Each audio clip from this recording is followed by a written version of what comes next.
Hi friends, ఈరోజు మన recipe వచ్చేసి బియ్యం పిండితో పిట్టు.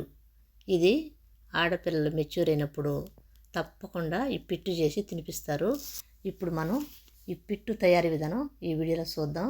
దీనికోసం ఇది రైస్ అండి. రైస్ నేను 5 గంటల సేపు నానబెట్టి ఈ విధంగా కొంతసేపు ఆరబెట్టి ఇవి మెత్తగా మిక్సీ పెట్టుకోవాలి. ఈ పిండిని జల్లించుకోవాలి. జల్లించుకున్న తర్వాత ఈ పిండి ఇప్పుడు ఆవిరి పెట్టుకోవాలి. ఫస్ట్ ఒక గిన్నె తీసుకొని ఆ గిన్నెలో వాటర్ పోసుకొని పైన ఇంకొక గిన్నె పెట్టుకొని దానిపైన ఒక తడిగుడ్డ వేసుకోవాలి. అంటే క్లాత్ని వాటర్లో ముంచి వాటర్ అంతా పిండేసి ఈ విధంగా వేసుకోవాలి. ఇందులోకి ఈ జల్లించిన పిండిని ఇందులో పెట్టుకొని ఈ క్లాత్తో మొత్తం కవర్ చేసుకోవాలి పిండి అంతా. ఇప్పుడు దీనిపైన మూత పెట్టుకోవాలి. మూత పెట్టి స్టవ్ మీద పెట్టి 1 అవర్ ఆవిరి పెట్టుకోవాలి పిండిని. ఇప్పుడు దీనికోసం కొబ్బరి రెడీ చేసుకోవాలి. ఇది 2 చిప్పల కొబ్బరి అండి. దీన్ని మిక్సీకి వేసి కొంచెం బరగగానే మిక్సీ బట్టి తీసుకోవాలి. ఇప్పుడు నేను 1 అవర్ తర్వాత పిండిని చూస్తున్నాను. ఒకసారి చెక్ చేసుకుందాం. పిండి ఉడికిందో లేదో చూసుకోవాలి. 1 అవర్ పెట్టినామంటే పిండి అయితే పర్ఫెక్ట్గా ఉడికిపోతుంది.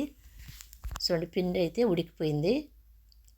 పట్టుకున్నప్పుడు ఈ విధంగా స్మూత్గా ఉండాలి. స్మూత్గా ఉంటే పిండి ఉడికిపోయింది అనేసి. ఇప్పుడు దీన్ని ఒక ప్లేట్లోకి పోసేసుకోవాలి. ప్లేట్లోకి పోసుకొని మొత్తం ఈ విధంగా కలుపుకొని చల్లారివ్వాలి. చల్లారిన తర్వాత ఇందులోకి సాల్ట్ వాటర్ వేసి కలుపుకోవాలి. నేను 1/2 గ్లాస్ వాటర్కి కొద్దిగా 1 స్పూన్ సాల్ట్ వేసాను. సాల్ట్ వేసి కలిపి ఈ వాటర్ని కొద్దిగా వేసుకుంటూ కొద్దిగా వేసి ఈ విధంగా కలుపుకోవాలి. పిండికి ఎక్కువ వాటర్ వేసుకున్నామంటే పిండి అంతా ముద్ద అయిపోతుంది. ఆ విధంగా కాకుండా కొద్దిగా వాటర్ వేసుకొని కలుపుకోవాలి. ఈ పిండికి 1/2 గ్లాస్ వాటర్ అయితే చాలట్లేదు, అందుకనేసి ఇంకా ఒక 1/2 గ్లాస్ వాటర్ వేసి కలిపాను. ఈ పిండి కలుపుకున్న తర్వాత మళ్ళీ సెకండ్ టైం అదే విధంగా పిండి ఆవిరి పెట్టుకోవాలి. పిండితో పాటు ముందుగా కొబ్బరి కూడా మిక్సీ పట్టి పెట్టాం కదా, ఆ కొబ్బరి కూడా ఇందులో పెట్టుకోవాలి.